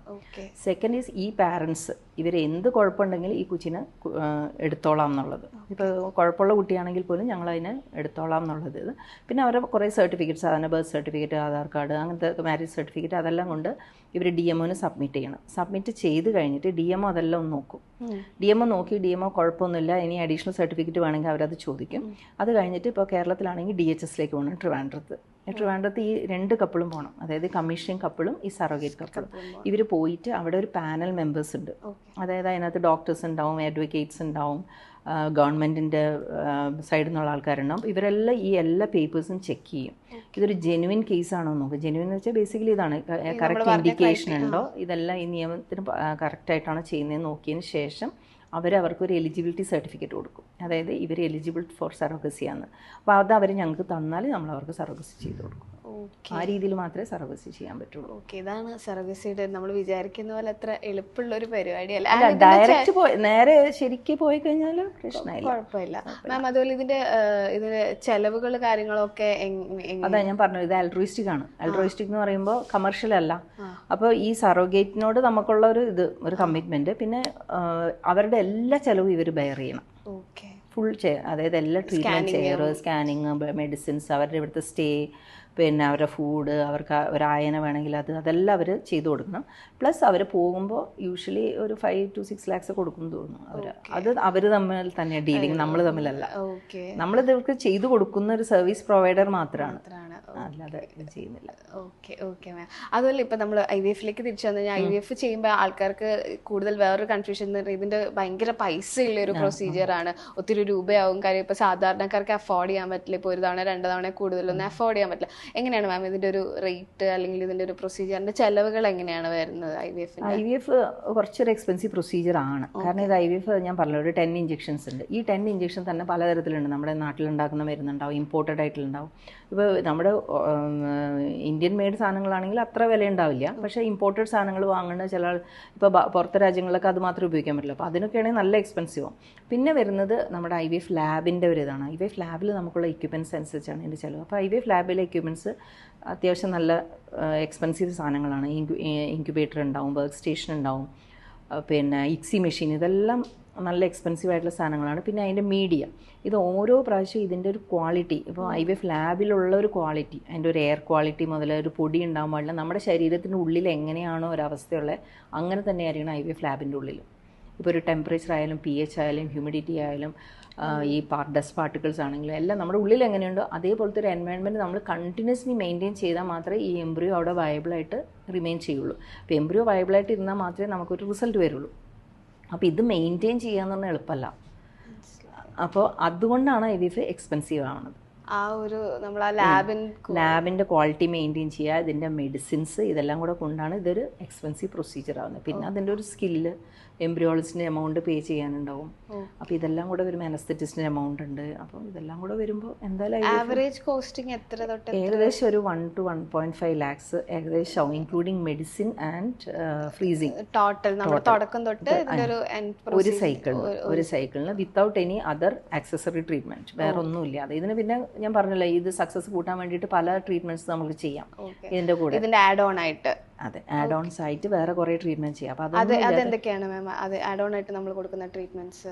ആഡ് ഓൺ ആയിട്ട് ഞാൻ പറഞ്ഞല്ലോ, ചിലപ്പോൾ നമുക്ക് ഹിസ്ട്രോസ്കോപ്പി ചെയ്യേണ്ടി വരും, ലാപ്രോസ്കോപ്പി ചെയ്യേണ്ടി വരും. പിന്നെ IVF ലാബിൽ തന്നെ നമുക്ക് കുറേ കാര്യങ്ങൾ ചെയ്യാം. എംബ്രിയോ ഗ്ലൂ എന്ന് പറഞ്ഞ സാധനമുണ്ട്. എംബ്രിയോ കുറച്ചും കൂടെ ബെറ്റർ ആയിട്ട് ഇംപ്ലാന്റ് ചെയ്യാൻ വേണ്ടിയിട്ട് ഉപയോഗിക്കുന്ന സാധനമാണ്. പിന്നെ ഊസൈറ്റ് ആക്ടിവേഷൻ ചെയ്യാം. അപ്പോൾ അങ്ങനെ കുറേ പ്രൊസീജിയേഴ്സ്. പിന്നെ നമ്മൾ എംബ്രിയോസ്കോപ്പ് ഉപയോഗിക്കുന്നുണ്ട്. എംബ്രിയോസ്കോപ്പ് ഉപയോഗിക്കണമെന്ന് വെച്ചാൽ നല്ല എംബ്രിയോസ് സെലക്ട് ചെയ്യാൻ വേണ്ടിയിട്ടാണ്, ഒരു മോർഫോളജിക്കലി നല്ല എംബ്രിയോ. അപ്പോൾ അതിന് ചാൻസസ് ഓഫ് കൺസെപ്ഷൻ കൂടുതലായിരിക്കും. അപ്പോൾ അത് യൂസ് ചെയ്യാം. അപ്പോൾ അങ്ങനെ ഓരോരോ പ്രൊസീജിയർ. പിന്നെ സ്പേം സെലക്ഷൻ ഉണ്ട്, സ്പേം സെലക്ഷൻ ചെയ്യാം. ഇപ്പോൾ ഭയങ്കര മോശം ഒരു സാമ്പിളുള്ള ആൾക്കാർക്ക് നല്ല സ്പേം സെലക്ട് ചെയ്യാൻ വേണ്ടിയിട്ട് യൂസ് ചെയ്യുന്ന സാധനങ്ങളുണ്ട്. അപ്പോൾ അങ്ങനത്തെയൊക്കെ ഉപയോഗിക്കുകയാണെങ്കിൽ അതിനനുസരിച്ചിട്ടുള്ള എമൗണ്ട് ആവുമായിരിക്കും. ഓക്കെ. ഇതുപോലെ നമ്മുടെ ഇപ്പോൾ ചികിത്സാ രീതികളിൽ AI പോലത്തെ അഡ്വാൻസ്ഡ് ടെക്നോളജി ഒരുപാട് വരുന്നുണ്ട്.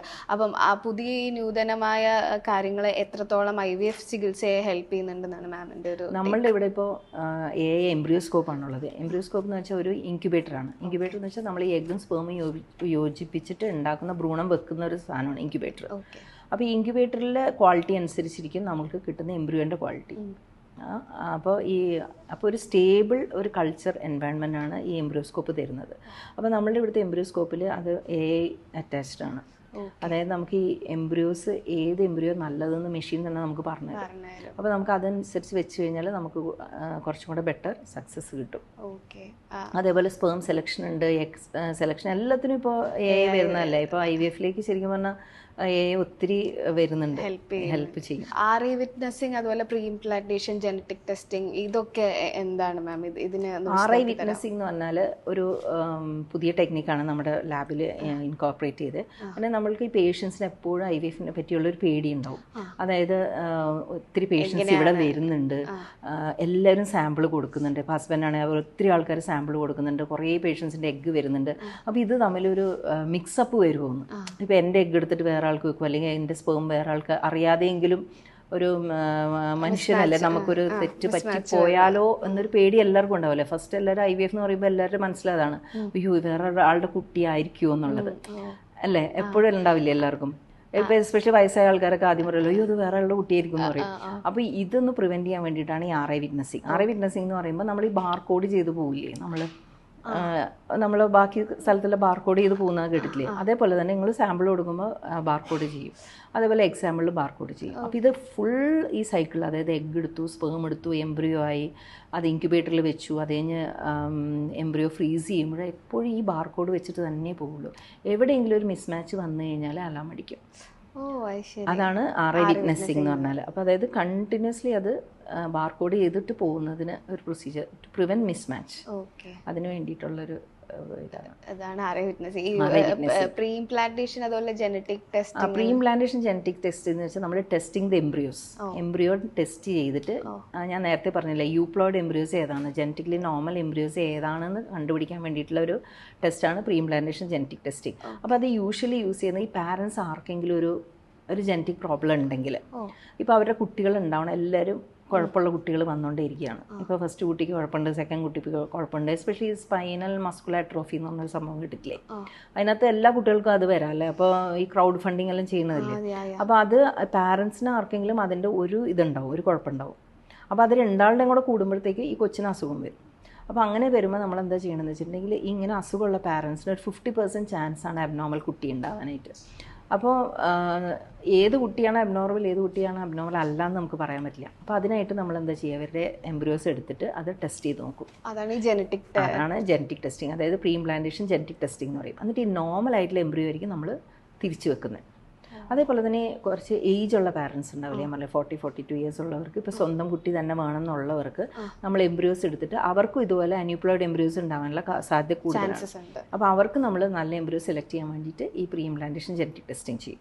അപ്പോൾ ബേസിക്കലി പാരൻസിന് എന്തെങ്കിലും കുഴപ്പമുള്ളവർ, അല്ലെങ്കിൽ advance maternal age, third is കുറേ പ്രാവശ്യം IVF ചെയ്ത് ഫെയിൽ ആയവർക്ക് നമ്മൾക്ക് ഇതുപോലെ നല്ല എംബ്രിയോ എടുത്തിട്ട് വെച്ച് നോക്കാം. ഇതാണ് അതിന്റെ ഈ ഒരു പ്രീ ഇംപ്ലാന്റേഷൻ ജനറ്റിക് ടെസ്റ്റിംഗ് എന്ന് പറയുന്നത് അതാണ്. ഓക്കെ. അതുപോലെ ഇപ്പം നമ്മൾ മൾട്ടിപ്പിൾ ടൈംസ് ചെയ്തു എന്ന് പറഞ്ഞു, ഇത് ഐഡിയലി നമുക്ക് എത്ര വട്ടം വരെ ഒരു ബോഡിയിൽ ഇത് ട്രൈ ചെയ്യാൻ പറ്റും? യൂഷ്വലി ഞാൻ പറയില്ല 3 to 5 times ഒക്കെ ചെയ്യുമ്പോഴേക്ക് പ്രഗ്നന്റ് ആവും. പക്ഷെ നമുക്കിവിടെ 15, ഞങ്ങളുടെ ഇവിടെ ചെയ്തതല്ല, പുറകെ പല സ്ഥലങ്ങളിൽ നിന്ന് ചെയ്തിട്ട് വരുന്ന ആൾക്കാരുണ്ട്. 10-12 ഒക്കെ പ്രാവശ്യം ചെയ്തു വരുന്ന ആൾക്കാർക്ക് അത്രയും വട്ടം ചെയ്തു എന്ന് പറഞ്ഞ എന്തെങ്കിലും എല്ലാവർക്കൊന്നും അങ്ങനെയൊന്നും കുഴപ്പമൊന്നും വരില്ല. അവർ ആക്ച്വലി അവരുടെ ലൈഫ് ബെറ്റർ ആവുമല്ലേ. പ്രഗ്നന്റ് ആയി കഴിഞ്ഞാൽ ഇവരുടെ ലൈഫ് ഭയങ്കര നല്ലതാവും. യൂഷ്വലി അത് ചെയ്തു എന്ന് വെച്ചാൽ നമുക്ക് കുഴപ്പങ്ങളൊന്നും അങ്ങനെ വരില്ല. ഈ IVF ഇംപ്ലാന്റ് ചെയ്ത് വരുന്ന കുട്ടികളുടെ ഹെൽത്തിനെ കുറിച്ചിട്ട് ആൾക്കാർക്ക് കൺസേൺ ഉണ്ടോ? ലൈക്ക് അങ്ങനെ എന്തെങ്കിലും പറയാം? കുട്ടികൾ ആക്ച്വലി ഡിപ്പെൻസ് ഓൺ പാരൻസിന്റെ പോലെ തന്നെ ഉണ്ടാവും. അച്ഛനും അമ്മയ്ക്കും എങ്ങനെയാന്ന് വെച്ചാൽ അതേപോലെ തന്നെ ഒരു കുട്ടിയായിരിക്കും ഇവർക്ക് കിട്ടുന്നത്. അപ്പോൾ അവർക്ക് എന്തെങ്കിലും കുഴപ്പമുണ്ടെങ്കിൽ അതേ കുഴപ്പം കുട്ടിക്ക് ഉണ്ടാക്കാം. അപ്പോൾ യൂഷ്വലി ഒരു ഇൻഫെർട്ടിലിറ്റി എന്ന് പറയുമ്പോൾ പാരൻസിന് ചെറിയൊരു പ്രശ്നം ഉണ്ടെന്ന് തന്നെയല്ലേ അർത്ഥം. എസ്പെഷ്യലി ഇപ്പോൾ ലോങ് ഡ്യൂറേഷൻ ഇൻഫെർട്ടിലിറ്റി ഉള്ള ആൾക്കാർക്ക്, പെസോസ്പെർമിയ ഉള്ള പാരൻസ് ഫാദർ ആണെങ്കിൽ ദാറ്റ് മീൻസ് അവർക്ക് ജനറ്റിക്കലി ചെറിയൊരു പ്രശ്നമുണ്ട്. അപ്പോൾ അതേ പ്രശ്നം കുട്ടിയിലേക്ക് വരാം. പക്ഷെ അതർവൈസ് ഇവർക്ക് നോർമൽ കുട്ടികളെ പോലെ തന്നെയാണ് ഇവർ. അങ്ങനെ കുഴപ്പമുള്ള കുട്ടികളൊന്നല്ല. ഇല്ല. അതുപോലെ ഐഡിയലി ഇത് നോർമൽ കപ്പിൾസിൻ്റെ അടുത്ത് ഹെൽത്തി ബേബി കൺസീവ് ചെയ്യാനായിട്ട് മാം എന്തൊക്കെയാണ് പറഞ്ഞു കൊടുക്കാറ് യൂഷ്വലി? ഫസ്റ്റ് ഇപ്പോഴത്തെ ഒരു സ്റ്റേജിൽ എല്ലാവരും ഭയങ്കര സ്ട്രെസ്ഡ് ആണല്ലേ. അതൊന്ന്. പിന്നെ കോഹാബിറ്റേഷൻ, ഇവർ ഒന്നിച്ച് താമസിക്കുക എന്നുള്ളൊരു ഇത് കുറച്ച് കുറവാണല്ലോ. എല്ലാവരും ഇപ്പോൾ ഈ ജോലി സംബന്ധിച്ച് ഒരാൾ അവിടെ ആയിരിക്കും, ഒരാൾ ഇവിടെ ആയിരിക്കും. ഈ ഓവുലേഷൻ്റെ ടൈമിൽ മാത്രം ഒന്നിച്ച് കാണുക, അങ്ങനത്തെ ഒരു ഇതാണ് ഇപ്പോൾ എപ്പോഴും കാണുന്നത്. അപ്പോൾ നമ്മൾ എല്ലാവരോടും പറയുന്നത് നിങ്ങൾ ഒന്നിച്ച് ഫസ്റ്റ് തന്നെ താമസിക്കുക. പിന്നെ അവർക്ക് നമ്മൾ ഓവുലേഷൻ്റെ ടൈം പറഞ്ഞു കൊടുക്കും. ഓവുലേഷൻ ടൈം യൂഷ്വലി വെച്ചാൽ പീരീഡ്സ് ആയിട്ട് 14th day ആണ് ഓവുലേഷൻ്റെ ടൈം. അത് എല്ലാവർക്കും അല്ല, റെഗുലർ പീരീഡ്സ് ഉള്ളവർക്ക്. അപ്പോൾ ഏകദേശം ആ ടൈം പറഞ്ഞു കൊടുക്കും. അപ്പോൾ ആ സമയത്ത് ഇൻ്റർകോഴ്സ് ചെയ്യാൻ പറയാം. പിന്നെ ഉള്ളത് നമ്മൾ ഈ ഒരു ലൈഫ് സ്റ്റൈൽ മോഡിഫിക്കേഷൻ ഞാൻ പറഞ്ഞത്, നല്ല ഹെൽത്തി ഫുഡ് കഴിക്കുക, എക്സസൈസ് ചെയ്യുക, നല്ലോണം ഉറങ്ങുക, ഈ ഗാഡ്ജറ്റ്സിൻ്റെ യൂസ് കുറയ്ക്കുക, തടി കുറയ്ക്കുക. ഒരു ഇമ്പോർട്ടൻറ്റ് തിങ്ങാണ് തടി കുറയ്ക്കുക. പിന്നെ ഈ ഹാബിറ്റ്സ്, ആൽക്കഹോൾ, സ്മോക്കിങ്, ഡ്രഗ്സ് അതെല്ലാം ഒഴിവാക്കുക. ഇതൊക്കെയാണ് നമ്മൾ സാധാരണ നോർമലി കൺസീവ് ചെയ്യാനായിട്ട് പറഞ്ഞു കൊടുക്കുന്ന സാധനങ്ങൾ. ഓക്കെ. ഇതൊക്കെയാണ് നമ്മൾ പ്രധാനമായിട്ട് ശ്രദ്ധിക്കേണ്ട കാര്യങ്ങൾ. വെയിറ്റ് ഒരു ഇമ്പോർട്ടൻറ്റ് തിങ് ആണ്. Weight especially female side weight ഒരു ഐഡിയൽ വെയിറ്റ് ഉണ്ടെങ്കിൽ നല്ലതായിരിക്കും പ്രഗ്നൻസിക്ക്. അതുപോലെ ഇപ്പം നമ്മൾ 30 വയസ്സിന് ശേഷം ഈ പീരീഡ്സിന്റെ ഡ്യൂറേഷൻ ഇപ്പോൾ 5 to 6 days എന്നുള്ളത് കുറയുന്നു എന്നുള്ളത് ഞാൻ യൂഷ്വലി ഇപ്പോൾ ഫ്രണ്ട്സിൻ്റെ അടുത്തൊക്കെ ആണെങ്കിലും ഇപ്പം അങ്ങനെ ഒരു കാര്യം അതെന്തുകൊണ്ടായിരിക്കും മാം? ഇപ്പം അതായത് പണ്ട് 5 days 6 days ഉണ്ട്, അതിപ്പോൾ 3 days 2 days ആയിട്ട് 30 വയസ്സ് കഴിയുമ്പോൾ തന്നെ പീരീഡ്സിന്റെ ഒരു ഡ്യൂറേഷൻ കുറയുന്നു എന്നുള്ളത് പലരും പറഞ്ഞു കേട്ടിട്ടുണ്ട്. എന്തുകൊണ്ടായിരിക്കും അങ്ങനെ? കുറയൂല, എല്ലാവർക്കും അതേപോലെ തന്നെ ഉണ്ടാവുള്ളൂ. യൂഷ്വലി കൂടുക ചെയ്യുക. അത് ശരി. ഏജ് കൂടുന്നതോറും ഈ പറഞ്ഞ ഇപ്പം എസ്പെഷ്യലി ഒരു ഡെലിവറി ഒക്കെ കഴിയുവാണെങ്കിൽ അവരുടെ യൂട്രസിന്റെ സൈസ് കുറച്ച് കൂടുമ്പോൾ എന്തായാലും കുറച്ച് കൂടുക ചെയ്യുക. ഫ്ലോ കൂടും, ഡ്യൂറേഷൻ കൂടും, ഫ്രീക്വൻസി മീൻസ് അതിന്റെ ഇത് കുറയും. 30 days എന്നുള്ള സൈക്കിള് 26 days ആവും. എഗ്ഗ് കുറഞ്ഞു വരുമ്പോൾ ലക്ഷണങ്ങൾ ഇതൊക്കെയാ. ഇവരുടെ സൈക്കിള് ചെറുതാവും. 30 days എന്നുള്ളത് 26 ആവും, 24 ആവും. എഗ്ഗ് കുറയണതിന്റെ ഫ്രീക്വന്റ് സൈക്കിൾസ് അവർക്ക്. ഓക്കെ. ഈ മെനപ്പോസ് ലൈക്ക് വന്നതിന് ശേഷം നമുക്ക് ഒരു പ്രഗ്നൻസി അല്ലെങ്കിൽ മെനപ്പോസ് ആവുന്ന ആ ഒരു ടൈം ഇതിൽ നമുക്ക് പ്രഗ്നൻസി പോസിബിൾ ആണ്? ഇപ്പൊ IVF ആണെങ്കിൽ തന്നെ നമുക്ക് മെനോപോസ് ആവുമ്പോൾ എന്ന് വെച്ചാൽ അതിന്റെ അർത്ഥം ആ സ്ത്രീക്ക് എഗ് ഇല്ലാന്ന്. അതെ. അപ്പൊ നമ്മൾ വേറെ ഡോണർ എഗ് യൂസ് ചെയ്തിട്ട് പ്രഗ്നന്റ് ആക്കാം, പ്രൊവൈഡഡ് അവരുടെ ഏജ് ലെസ് ദാൻ 50 ആണെങ്കിൽ മാത്രം. ഓക്കെ. അപ്പൊ അതായത് മെനപ്പോസ് വന്നതിന് ശേഷവും കൺസീവ് ആവാനായിട്ടുള്ള ഓപ്ഷൻ ഉണ്ട്. പക്ഷെ അവരുടെ ഏജ് 50 താഴെ ആയിരിക്കണം ഇപ്പോഴത്തെ പുതിയ നിയമം അനുസരിച്ച്. മുന്നേ എല്ലാം നമ്മൾ 50 മേലുള്ളവർക്കും ചെയ്തു കൊടുക്കലുണ്ട്. പക്ഷെ അപ്പോൾ ഈ നിയമം ഉണ്ടായിട്ടില്ല. ഇപ്പൊ ഈ നിയമം വന്നതിന് ശേഷം നമുക്ക് 50 വയസ്സിന്റെ മേലെ ചെയ്യാൻ പറ്റൂല. 50 വയസ്സ് താഴെയുള്ളവർക്ക് മാത്രമേ ചെയ്യാൻ പറ്റൂ. പുതിയതായിട്ട് വന്നല്ലോ പുതിയ നിയമത്തില് മെയിൻലി ഏജ് ആണ്. ഏജ് 50 years കഴിഞ്ഞാൽ ലേഡീസിന് ചെയ്യാൻ പറ്റില്ല, 55 കഴിഞ്ഞാൽ പുരുഷന്മാർക്ക് ചെയ്യാൻ പറ്റില്ല എന്നുള്ളത്. പിന്നെ ഈ ഡോണറും ഇതെല്ലാം സറോഗസിക്കും എല്ലാം ഭയങ്കര സ്ട്രിക്റ്റ് ലോസ് ആയി. അവർ കറക്റ്റാ പറയുന്ന രീതിയിൽ മാത്രമേ നമുക്ക് ചെയ്യാൻ പറ്റുള്ളൂ. അതുപോലെ യങ്ങർ ഏജും 21 years 23 years എന്നുള്ളതുണ്ട്. പിന്നെ കൺസെൻറ്റ് ഫോംസ് എല്ലാം ഭയങ്കര ഇമ്പോർട്ടൻ്റ് ആണ്. ഇപ്പോൾ എല്ലാം കറക്റ്റ് കൺസെൻറ്റ് ഫോം വെക്കണം. പേഷ്യൻ്റ് എല്ലാ ഫുള്ള് കാര്യങ്ങളും നമ്മൾ അവരോട് പറഞ്ഞ് മനസ്സിലാക്കി അവരെ കൊണ്ട് ഒപ്പിടിച്ച്, പിന്നെ ഇതെല്ലാം മനസ്സിലായി എന്ന് പറഞ്ഞാൽ അവർ പിന്നെ ഒരു കൗൺസിലിംഗ് രജിസ്റ്ററിൽ ഒപ്പിട്ട് എന്നിട്ട് മാത്രമേ നമുക്ക് IVF ചെയ്യാൻ പറ്റുള്ളൂ. അപ്പോൾ അതായത് ഫുൾ ട്രാൻസ്പെറൻ്റ് ആയിട്ട് മാത്രമേ നമുക്ക് ചെയ്യാൻ പറ്റുള്ളൂ. അപ്പോൾ ഒരു കാര്യവും നമുക്ക് ഇതാക്കാൻ പറ്റില്ല. പിന്നെ അവർക്ക് കറക്റ്റ് ഡിസ്ചാർജ് സമ്മറി കൊടുക്കണം. എത്ര എഗ്ഗ് വന്നു, എത്ര ഭ്രൂണം വന്നു, ഭ്രൂണത്തിൻ്റെ ഗ്രേഡ് എങ്ങനെയാണ്, പിന്നെ അത് എത്ര ഇവിടെ ഫ്രീസ് ചെയ്ത് വെച്ചിട്ടുണ്ട്, എല്ലാ കണക്കും നമ്മൾ അവർക്ക് കൊടുക്കണം. അതുപോലെ നമ്മളിപ്പോൾ കൗൺസിലിങ്ങിന്റെ കാര്യം പറഞ്ഞു. ഇത് തുടങ്ങുന്നതിന് മുന്നേ കഴിഞ്ഞിട്ട് നമ്മൾ ഇവിടുന്ന് സ്പെഷ്യൽ കൗൺസിലിംഗ് പോലെ കൊടുക്കാറുണ്ടോ? കൗൺസിലിംഗ് എന്തായാലും ഒരു മാൻഡേറ്ററി ആണ്, എന്തായാലും കൗൺസിലിംഗ് കൊടുക്കണം. കാരണം പേഷ്യൻസിന് എപ്പോഴും അവരുടെ കുറേ സങ്കടങ്ങളുണ്ടാവും. ഇത് മാത്രമല്ല, അതുകൊണ്ട് അവർക്കുണ്ടാകുന്ന സോഷ്യൽ പ്രഷേഴ്സ് ഉണ്ടല്ലോ, വീട്ടിൽ ഫാമിലിയിലുള്ള പ്രശ്നങ്ങൾ, ഹസ്ബൻഡും വൈഫും തമ്മിൽ ചിലപ്പോൾ പ്രശ്നം ഉണ്ടാവും. അപ്പോൾ അതുകൊണ്ട് അതെല്ലാം അവർക്ക് സംസാരിക്കണമല്ലോ. കുറച്ച് സംസാരിച്ച് അവരെ വിഷമമെല്ലാം മനസ്സിലാക്കിയിട്ട് വേണം നമ്മളത് ചെയ്യാനായിട്ട്. ഓക്കെ. മാമിൻ്റെ അടുത്ത് IVF-നെ കുറിച്ച് ഏറ്റവും കൂടുതൽ ചോദിക്കുന്ന ആൾക്കാരുടെ ഭാഗത്തു നിന്ന് ഏറ്റവും കൂടുതൽ ചോദിക്കുന്ന ഒരു ഡൗട്ട് എന്താണ്, സംശയം ഏറ്റവും കൂടുതൽ മാം എപ്പോഴും ആൻസർ ചെയ്യുന്ന ഒരു ക്വസ്റ്റ്യൻ എന്തായിരിക്കും? ലീവ് എടുക്കണോന്ന്. IVF കഴിഞ്ഞാൽ ലീവ് എടുക്കണോന്ന് എല്ലാവർക്കും എപ്പോഴും വരും. സർട്ടിഫിക്കറ്റ് ഞങ്ങൾക്ക് തന്നെ ലീവ് സർട്ടിഫിക്കറ്റ് തരണം എന്നാണ്. അപ്പോൾ അത് ലീവ് എടുക്കേണ്ട ആവശ്യമില്ല. അവർക്ക് നോർമൽ റുട്ടീൻ അവർക്ക് ഇത് ചെയ്യാം. ഓക്കെ. IVF കഴിഞ്ഞ് ബെഡ് റെസ്റ്റ് പോലത്തെ കാര്യങ്ങൾ? ഇല്ല, ബെഡ് റെസ്റ്റ് ആവശ്യമില്ല. Just normal activity, vigorous exercise വേണ്ട. പക്ഷെ normal activity, normal routine job എല്ലാവർക്കും ചെയ്യാം. കുഴപ്പമില്ല. ഇതിപ്പോ നമ്മൾ ഇംപ്ലാന്റ് ചെയ്തതിന് ശേഷം ഇത്ര ഡേയ്സ് അങ്ങനെ? ഇല്ല, ആവശ്യമേ ഇല്ല. ശരിക്കും IVF കഴിഞ്ഞാൽ ബെഡ് റെസ്റ്റ് ആവശ്യമില്ല, ലീവും ആവശ്യമില്ല. ഓക്കെ.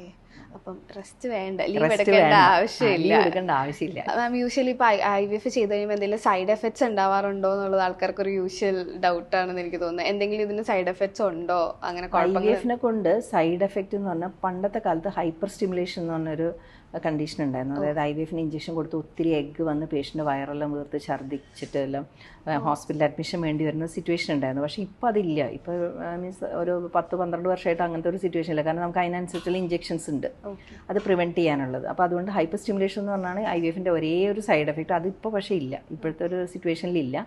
പിന്നെ ഉള്ളത് ഈ മൾട്ടിപ്പിൾ പ്രഗ്നൻസിയാണ്. അതായത് ഞാൻ പറഞ്ഞ 2 എംബ്രിയോസ് വെക്കും. മൾട്ടിപ്പിൾ പ്രഗ്നൻസി ആകുമ്പോൾ ഇപ്പോൾ സിംഗിൾട്ടൺ പ്രഗ്നൻസിക്കാളും എന്തായാലും കുറച്ചൊരു റിസ്ക് അധികമാണ്. അപ്പോൾ അതാണ് ഇതിൻ്റെ ഒരു സൈഡ് എഫക്റ്റ് വേറെ എന്നുള്ളത്. ഈ ഒരു multiple pregnancy hyper stimulation. Third ഈ 50% ഇതിന് സക്സസ് ഉള്ളൂ എന്നുള്ളത്. മനസ്സിലായില്ലേ? നമ്മളൊരു ട്രീറ്റ്മെൻറ്റ് എടുക്കുമ്പോൾ ഇതിന് 50% സക്സസ് ഉള്ളൂ എന്നുള്ളതും അതിൻ്റെ ഒരു എന്താ പറയുക എഫക്റ്റോ സൈഡ് എഫക്റ്റോ എന്ന് പറയാം. കാരണം പേഷ്യന്റിന് അത് ബാക്കി 50% നെഗറ്റീവ് ആവുമല്ലേ. അപ്പം അതൊരു വിഷമല്ലേ. അങ്ങനെ ആ ഒരു ഫെയിലിയർ റേറ്റ് എന്തെങ്കിലും മറ്റേ ആൾക്കാർക്ക് ഒരു കൺസേൺ എപ്പോഴും പറയാറുണ്ടോ? പിന്നെ ഫെയിലിയർ റേറ്റ് ഇത് ഫസ്റ്റ് തന്നെ നമ്മൾ അവരോട് പറയും. കാരണം അവരറിയണമല്ലോ ഇത് 100% അല്ല, 50% ഉള്ളൂ എന്നുള്ള കാര്യം അവരറിയണം. ഈ ഫെയിലിയർ റേറ്റ് ഡിപ്പെൻസ്, അവരുടെ ഏജ് കൂടുന്തോറും ഫെയിലിയർ റേറ്റ് അധികമാവും. ഇതെല്ലാം അവർ മനസ്സിലാക്കണം. നല്ല പ്രായത്തിൽ വന്ന് നല്ല ഇതിൽ ചെയ്ത് കഴിഞ്ഞാലാവും. പിന്നെ ഞാൻ പറഞ്ഞില്ലേ, ഫസ്റ്റ് IVF ഒരു ഡയഗ്നോസ്റ്റിക് ആണ്. ഇതിൽ നമുക്ക് കുറേ കാര്യങ്ങൾ മനസ്സിലാവും. അപ്പോൾ ചിലപ്പോൾ ഫസ്റ്റിൽ തന്നെ പോസിറ്റീവ് ആവണമെന്നില്ല, 2ാമത്തേലും 3ാമത്തേലും ആവുള്ളൂ. ഇതെല്ലാം പേഷ്യൻ്റ് ആദ്യം മനസ്സിലാക്കണം. അപ്പോൾ എനിക്ക് ശരിക്കും പറഞ്ഞാൽ ഏറ്റവും ഒരു സൈഡ് എഫക്റ്റ് എന്ന് തോന്നുന്നത് ഇതാണ്. നമുക്ക് അവർക്ക് ഒരു പറഞ്ഞു കൊടുക്കേണ്ടത് ഒരു 50%. മറ്റൊന്നും അവർക്ക് ശരിക്കും പറഞ്ഞാൽ ഒരു സിഗ്നിഫിക്കൻറ്റ് സൈഡ് എഫക്റ്റ് ഇല്ല, വേറെ ഒന്നുമില്ല പറയാനായിട്ട്. ഒരു ഇതിനെ കൊണ്ടൊരു ബുദ്ധിമുട്ട് നിങ്ങൾക്ക് വേറെ ഒന്നും ഉണ്ടാവില്ല. ഏറ്റവും വലിയ ബുദ്ധിമുട്ട് ഈ 50% ഉള്ളൂ എന്നുള്ളതാണ്. 50 to 60% ചിലപ്പോൾ വരും, 70% ചിലപ്പോൾ വരും. പക്ഷേ എല്ലാവർക്കും വരണമെന്നില്ല. ഇപ്പോൾ ഒരാൾക്ക് പെട്ടെന്ന് തന്നെയായി, അല്ലെങ്കിൽ അപ്പുറത്തെ വീട്ടിലെ ആൾക്കാർക്ക് പെട്ടെന്നായി എന്ന് പറഞ്ഞാൽ എനിക്കിപ്പോൾ ആവണമെന്നില്ല. അതാണ് പേഷ്യൻ്റെ ക്യാരക്ടറിസ്റ്റിക് അനുസരിച്ചിരിക്കും ഇതിൻ്റെ സക്സസ് റേറ്റ്. അപ്പോൾ സൈഡ് എഫക്റ്റ് ശരിക്കും പറഞ്ഞാൽ ഇതാണ് ഏറ്റവും വലിയൊരു സൈഡ് എഫക്റ്റ്. അതർവൈസ് ട്വിൻസ് ആയാലും നമുക്ക് പ്രശ്നമില്ല, അത് ഡീൽ ചെയ്യാം. മറ്റത് വരുന്നേ ഇല്ല. ഹൈപ്പർ സ്റ്റിമുലേഷൻ എന്ന് പറഞ്ഞ സൈഡ് എഫക്റ്റ് ഇല്ല ഇപ്പോൾ. ഓക്കെ. അതുപോലെ കൺസീവ് ചെയ്യാൻ നമുക്ക് IVF ചെയ്തതിന് ശേഷം ഈ ട്വിൻസ് വരുമ്പോൾ അത് അവരുടെ ഹെൽത്തിന് എന്തെങ്കിലും, അവരുടെ ബോഡിക്ക് അത് ഓക്യുപ്പൈ ചെയ്യാനായിട്ട് ഒരു ഇതുണ്ടാവോ മാം? ഈ ട്വിൻസ് ഞാൻ പറഞ്ഞില്ല, സിംഗിൾട്ടനെക്കാട്ടും എന്തായാലും റിസ്ക് ഭയങ്കര അധികമാണ്. മൾട്ടിപ്പിൾ കോംപ്ലിക്കേഷൻസ് വരാം, എല്ലാവർക്കും വരണമെന്നില്ല. ഡെലിവറി സമയത്ത് വരാം. ഇടയ്ക്ക് ഒരു കുട്ടിക്ക് വളർച്ചക്കുറവ് വരാം, ഹൈ BP വരാം, ബ്ലഡ് ഷുഗർ കൂടാം. അങ്ങനത്തെ എല്ലാം ട്വിൻസിന് എപ്പോഴും കുറച്ചൊരു പ്രോബ്ലംസ് കൂടുതലാണ്. എല്ലാവർക്കും വരണമെന്നില്ല. അതുപോലെ എന്തുകൊണ്ടായിരിക്കും മാം ഈ IVF സെന്റേഴ്സ് കേരളത്തിൽ ഇത്രയും ഇൻക്രീസ് ചെയ്യാനായിട്ടുള്ളൊരു റീസൺ എന്തായിരിക്കും എന്നാണ് മാമിൻ്റെ ഒരു തോട്ട്? അത് ഞാൻ പറഞ്ഞല്ലോ, ഇപ്പോൾ IVF ആണ് നമ്മളുടെ ഈ ഒരു കാലഘട്ടത്തിൽ ഏറ്റവും ഗ്യാരണ്ടി കൊടുക്കാൻ പറ്റിയൊരു ട്രീറ്റ്മെൻറ്റ്.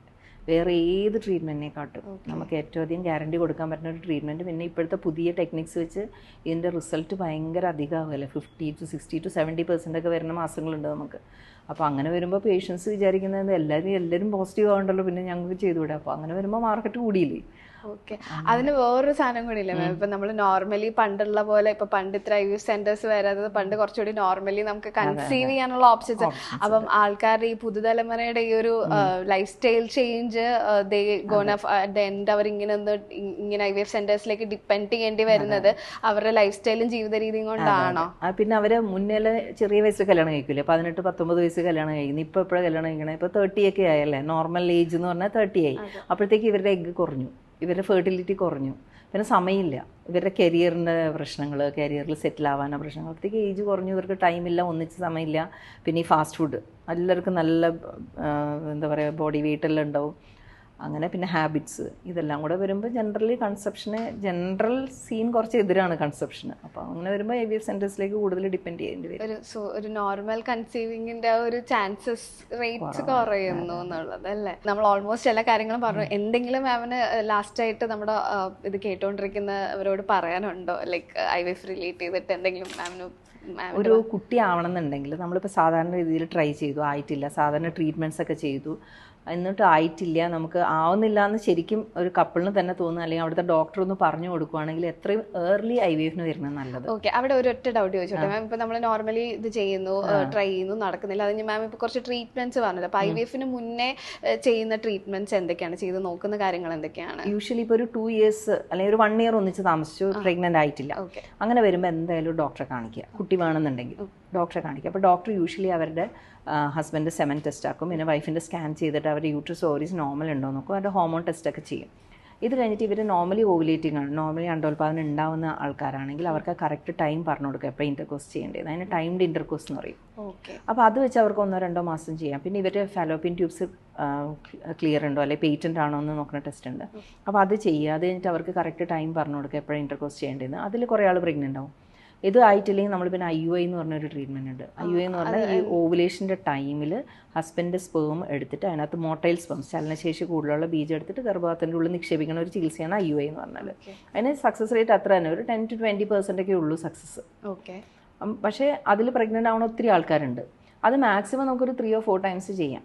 ഇതും ആയിട്ടില്ലെങ്കിൽ ദാറ്റ് മീൻസ് ഇത്ര മനസ്സിലായില്ലേ നമ്മൾ ആയിട്ടില്ല, ചെയ്തിട്ടും ആയിട്ടില്ല. പിന്നെ നമ്മൾ അവർക്ക് ഹെൽപ്പ് ചെയ്യാൻ ചെയ്യുന്ന കാര്യം ഒന്ന് ലാപ്രോസ്കോപ്പി ചെയ്ത് നോക്കുക, വേറെ എന്തെങ്കിലും കാരണമുണ്ടോ ഇവർ പ്രഗ്നൻ്റ് ആവാതെ.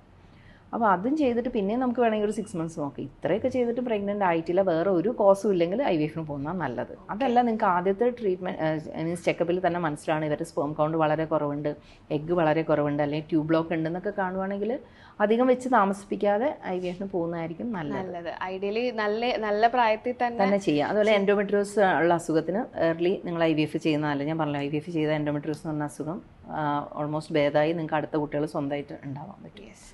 ഇതെല്ലാം ഓക്കെ. അതുപോലെ ഐഡിയൽ ഏജ് എത്രയാണ് മാം ഇതിന്? ഏറ്റവും best age to do IVF? അതെ, 25 to 30 നിങ്ങൾ പ്രഗ്നൻ്റ് ആവുമെന്ന് നോക്കുക.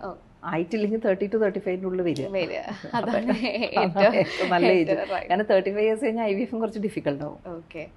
ഓക്കെ. IVF ചെയ്യാൻ ആഗ്രഹിക്കുന്ന ഇത് കണ്ടുകൊണ്ടിരിക്കുന്നവരോട് മാമിന് എന്താണ് മാമിൻ്റെ സൈഡിൽ നിന്ന് പറഞ്ഞു കൊടുക്കാനുള്ളത്? ഇതാണ്, അവർക്ക് സാധാരണ രീതിയിൽ ആവുന്നില്ല, സാധാരണ ട്രീറ്റ്മെൻറ്റിൽ ആവുന്നില്ലെങ്കിൽ IVF പോകുന്നതാണ് ഏറ്റവും നല്ലത്. പിന്നെ ഇപ്പോൾ ടൈം എന്ന് പറഞ്ഞാൽ ഭയങ്കര ഇമ്പോർട്ടൻ്റ് ആണല്ലോ. ടൈം നമുക്ക് കുറേ ടൈം വെറുതെ വേസ്റ്റ് ചെയ്ത് ഡോക്ടറിൻ്റെ അവിടെ ക്യാബിനിൽ വന്നിട്ടിരിക്കുക, ഓരോരോ ഡോക്ടേഴ്സിനെ കാണുക. അപ്പോൾ അങ്ങനെ ടൈം വേസ്റ്റ് ചെയ്യണതിനെക്കാട്ടും നല്ലത് ശരിക്കും ഒരു വേഗം പോയി ഒരു IVF ചെയ്താലും നമുക്ക് എത്രയും വേഗം കുട്ടീനെ കിട്ടും. അത് നമ്മുടെ സ്വന്തം അതെ. അപ്പോൾ അതിന് വേണമെങ്കിൽ നല്ല പ്രായത്തിൽ വേഗത്തിൽ വരണം. ഓക്കെ. അപ്പം എന്തായാലും ഒരു അമ്മയാവുക എന്നുള്ളത് സ്ത്രീ എന്നുള്ള നിലയ്ക്ക് മദർഹുഡ് എന്ന് പറയുന്നത് സ്ത്രീകൾ ഏറ്റവും കൂടുതൽ ചെറിഷ് ചെയ്യുന്ന ഒരു സാധനമാണ്. അപ്പം IVF പോലത്തെ ഇങ്ങനത്തെ ട്രീറ്റ്മെൻറ്റുകൾ ഇന്നുള്ളത് കൊണ്ട് അത് അവരുടെ ആ ഒരു സ്വപ്നത്തിനൊരു ഒരു ബാരിയർ ആവുന്നില്ല എന്നുള്ളത് ഭയങ്കര വലിയ കാര്യമാണ്.